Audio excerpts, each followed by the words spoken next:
Narito ang ulo ng mga balita sa mga oras na ito. Pagtatayo ng mga precast housing facility, isinusulong ni Pangulong Ferdinand R. Marcos Jr. upang mapabilis ang pagpapatupad ng expanded pambansang pabahay para sa Pilipino. Department of Social Welfare and Development, pinag-iingat ang publiko laban sa mga scammer na nagpapanggap bilang si Secretary Rex Gatchalian at nanghihingi ng donasyon. Magnitude 5 na lindol, niyanig ang ilang parte ng Northern Luzon.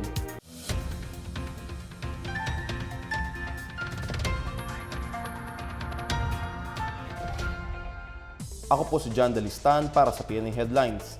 Isinusulong ni Pangulong Ferdinand R. Marcos Jr. ang pagtatayo ng mga precast housing facility sa buong bansa bilang bahagi ng Expanded Pambansang Pabahay para sa Pilipino Program o 4PH. Sinabi ito ng Pangulo sa kanyang pagdalo sa selebrasyon ng ika-7 anibersaryo ng Department of Human Settlement and Urban Development na ginanap sa Megawide Precast Plant sa Taytay Rizal ngayong Lunes. Sa isang talumpati, binigyang diin ng Pangulo ang papel ng modernong teknolohiya sa paghahatid ng maayos, dekalidad at abot-kayang pabahay para sa lahat ng benepisyaryo. Tiniyak niyang dadami pa ang mga precast housing facility sa bansa tulad ng nasa Taytay.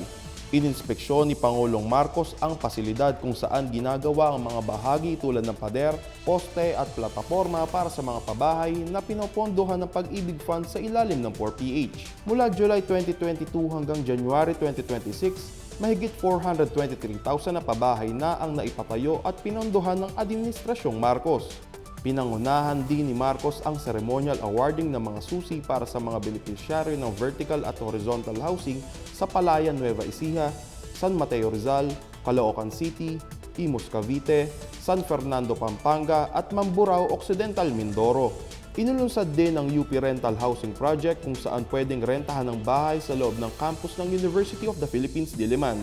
Ayon kay DHSUD Secretary Jose Ramon Aliling, nag-aalok ang expanded 4PH ng sari-saring uri ng pabahay batay sa pangangailangan ng iba't ibang sektor.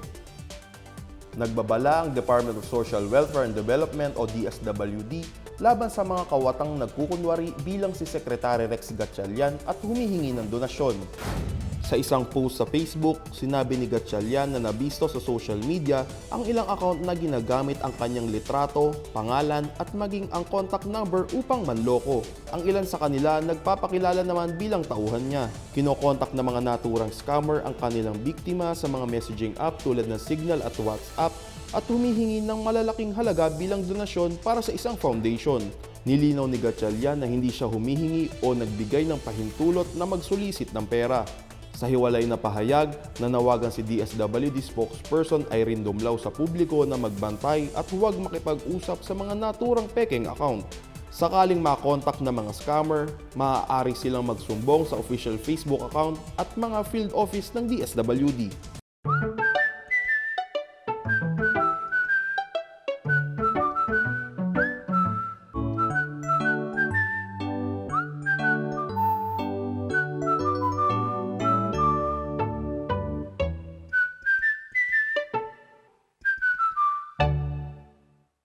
Magnitude 5 na lindol ang yumanig sa ilang parte ng Hilagang Luzon pasado alas 9 ng umaga ngayong araw.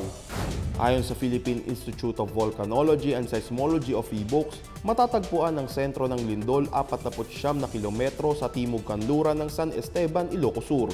May lalim itong 10 kilometro at tectonic ang origin. Naramdaman ng Intensity 3 na pagyanig sa Vigan City habang Intensity 2 naman sa Candon City at San Paul, La Union. Samantala, Intensity 1 ang naramdaman sa Bontoc Mountain Province, Narvacan, Ilocos Sur at Aringay, La Union. Inaabisuhan ng PHIVOLCS ang publiko na magdoble ingat dahil sa inaasahang mga aftershock.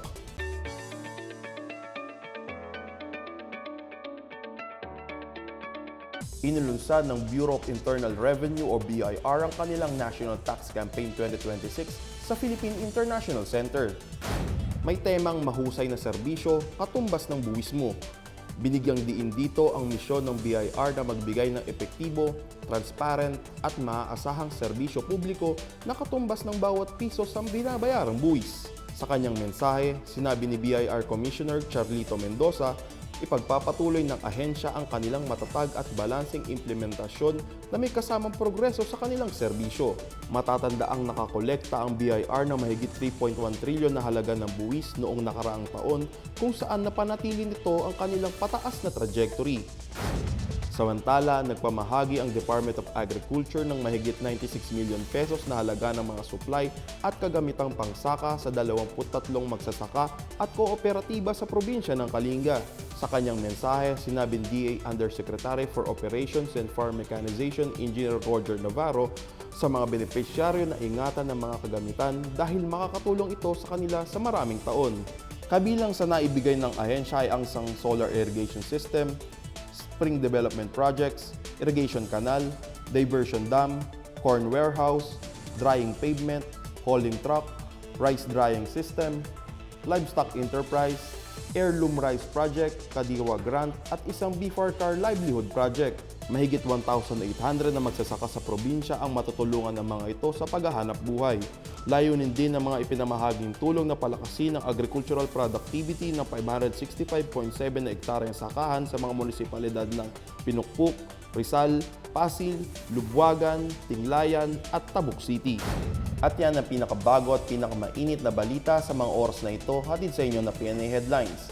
Para sa iba pang mga balita at informasyon, bisitahin lamang ang aming website pna.gov.ph o ang aming Facebook at X account na Philippine News Agency. Mapapanood din ang PNA Headlines sa pamamagitan ng link sa website niya News and Information Bureau sa ilalim ng PNA News at sa YouTube account ng Philippine News Agency. Ako po si John Dalistan at ito ang PNA Headlines, naghahatid ng mga balitang nagbubuklod sa bagong Pilipinas.